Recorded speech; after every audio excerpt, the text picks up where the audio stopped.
Bienvenidos al curso de electrónica básica desde cero. En el video 93 y siguiendo con los videos de electrónica de potencia, hoy vamos a hablar acerca de los voltajes prácticos de una red trifásica.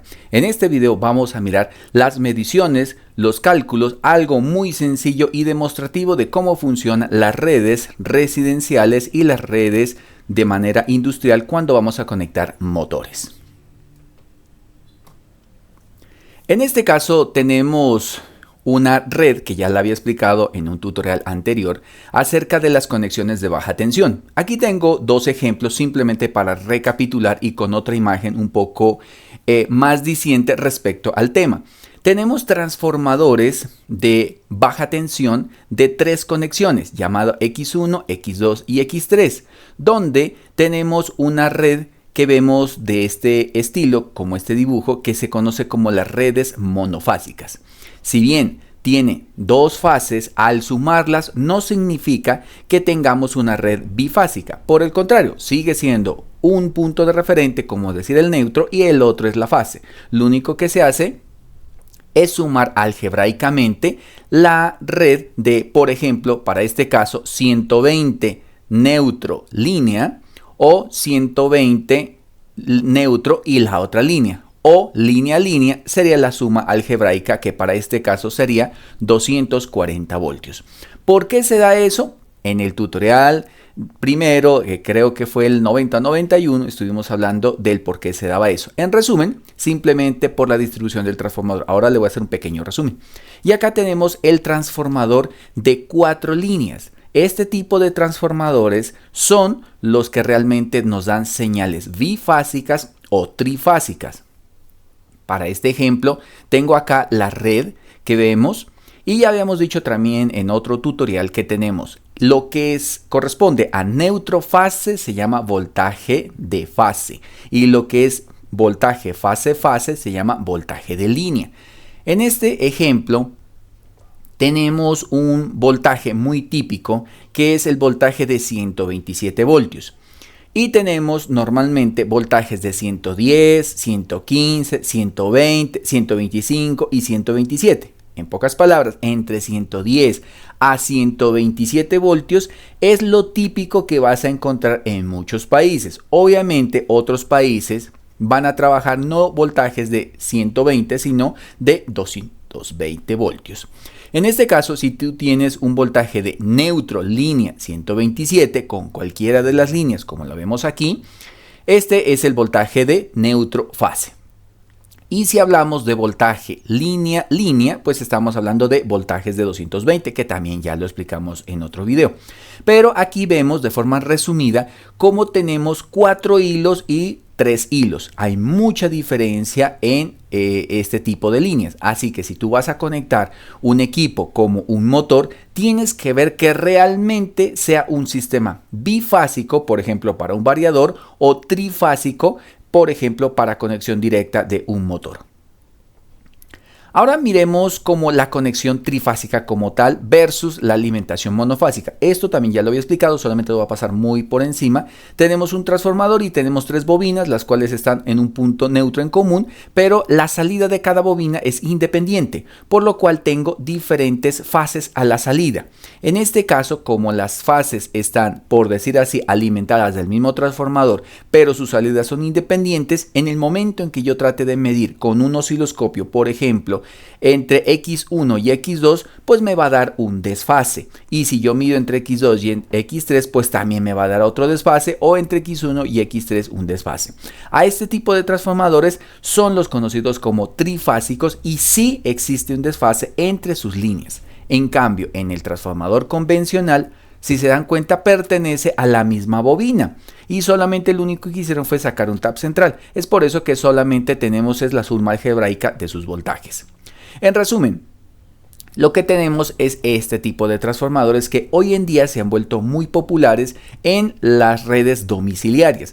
Antes teníamos los transformadores de 3 hilos. Hoy en día, con la demanda de energía, son transformadores de 4 hilos, como este, siendo uno el neutro y 3 las fases. Esta es una foto de un transformador práctico que se utiliza a nivel industrial.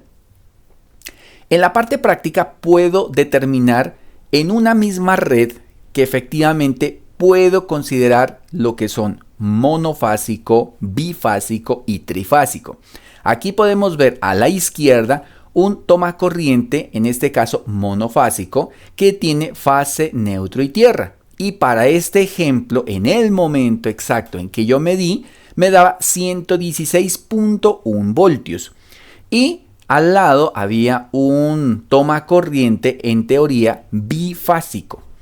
Este transformador es el mismo que estaba conectado en la foto anterior. O sea, este transformador que vemos aquí es trifásico y está conectado a estas líneas. Así que si yo mido entre el neutro, que normalmente es la parte más ancha del tomacorriente, versus una de las líneas que vemos acá bifásica, puedo medir el mismo voltaje que medí hace rato. O sea, aquí, si vemos aquí en esta imagen que estoy indicando de esta manera, por ejemplo, aquí, mira. Si yo mido respecto a este tomacorriente, voy a medir 116 voltios. Ahora, si yo mido este tomacorriente con el primer conector de la clavija de este tomacorriente bifásico, pues voy a medir 116. O sea, lo mismo que tenía acá. Y si mido con respecto al otro terminal, pues también voy a medir los 116. ¿Por qué se da eso? Porque pertenecen al mismo transformador. Si la red fuese una red independiente, lógicamente no podría medir ni siquiera el voltaje. Entonces, con esto estoy comprobando que puedo tener una red bifásica, puedo tener una red monofásica de un transformador de 4 hilos.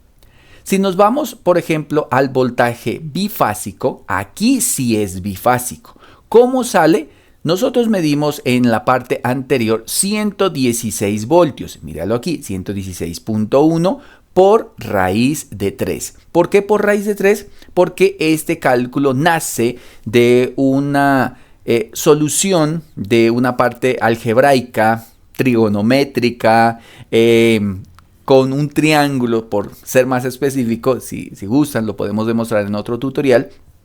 ¿De dónde sale eso? Eso se da por el desfase entre las bobinas que se generan gracias al transformador y también en el motor como tal. En este caso se refiere a el transformador. Entonces, cuando yo conecto el tomacorriente aquí a mi multímetro, pues obviamente yo estoy midiendo 201 voltios. Ya lo expliqué que no va a ser la suma algebraica de 240, sino en este caso sería 116 por raíz de 3, a mí me da teórico 201.09 voltios. Pero acá en la práctica me da 201.6. Eso se debe pues a las pequeñas fluctuaciones de voltaje que puede tener. Con esto estoy comprobando que efectivamente es un tomacorriente bifásico. Si fuese dos fases de un transformador de 3 hilos, pues sería 240 y con eso pues también me doy cuenta que no es una red bifásica, sino una red monofásica. Dicho esto, nos vamos a la última medición y en la última medición, aquí en este conector, en este tomacorriente trifásico, podemos ver las 3 líneas, o sea, esta línea y esta línea. Y si yo mido versus cualquiera de sus líneas, por ejemplo, digamos que este se llame 1, y ahora vamos a hacer las siguientes mediciones. Si yo mido línea 1 con línea 2, luego voy a medir línea 2 con línea 3, y por último, línea 3 con línea 1, voy a medir casi los mismos voltajes porque esos salen de la línea del transformador y siempre me va a tratar de dar 201.09, a menos que fluctúe un poquito el voltaje, pues me va a dar otro tipo de medición. En este caso podemos ver los voltajes prácticos, los medí en un tomacorriente trifásico donde se conectan, por ejemplo, cortadoras, motores, caladoras, fresadoras, etc. Entonces aquí podemos ver de forma práctica cómo hice esa medición. Entonces primero medí entre línea 2 y línea 3, como lo expresé hace un momento, y me dio 201.8 voltios. Y si mido entre línea 1 y línea 3, que más o menos es lo que habíamos dicho en el ejemplo anterior, mido 203.7. Y la última medición que estamos observando acá, podemos ver casi la misma medición. En conclusión, y aplicando la misma ecuación, podemos ver que así se dan los voltajes de las líneas trifásicas. Y esto es lo que vamos a conectar en un siguiente tutorial a nuestro motor. En el motor vamos a mirar esa conexión. Vamos a hacer toda la protección que hicimos en los tutoriales anteriores. O sea, vamos a tener un contactor. Vamos a tener una protección trifásica de un disyuntor. Vamos a tener el motor. Vamos a mirarlo en conexión delta. Vamos a verlo en conexión estrella. Vamos a medir sus voltajes. Vamos a medir sus corrientes. Y esos voltajes dependerán de este tipo de mediciones que yo acabo de indicarles en este momento. Posiblemente el día de la medición de nuestro motor ya no esté en 116 voltios la línea, ni siquiera esté en 203. Posiblemente esté un poquito más alto. Normalmente donde yo hago esta práctica es un taller donde el voltaje pues puede estar fluctuando un poco, tal vez en la próxima sea 125 voltios, así que en la práctica luego podamos medir tal vez los 216 a 220 voltios de salida, y eso es lo que vamos a inyectar a nuestro motor. Entonces, en los próximos tutoriales estaremos haciendo ya como la parte final de la conexión de motores. Y por último, estaremos viendo el funcionamiento de los variadores de frecuencia para motores trifásicos. También vamos a mirar que con una señal monofásica se puede conectar a un variador y el variador va a generar la señal trifásica para un motor. Esto ha sido todo por hoy. Nos vemos en un próximo tutorial. Se despide el ingeniero y magíster Edison Viveros. No olvides darle clic en me gusta, compartir este tipo de tutoriales. Por favor, apoya este canal que realmente estamos tendiendo a desaparecer. Lo digo a nivel general de todos los edutubers. No estamos en un momento bueno y óptimo para seguir publicando videos. Lo hago simplemente por gusto y placer de querer compartir el conocimiento con ustedes. Nos vemos hasta la próxima. Chao, chao.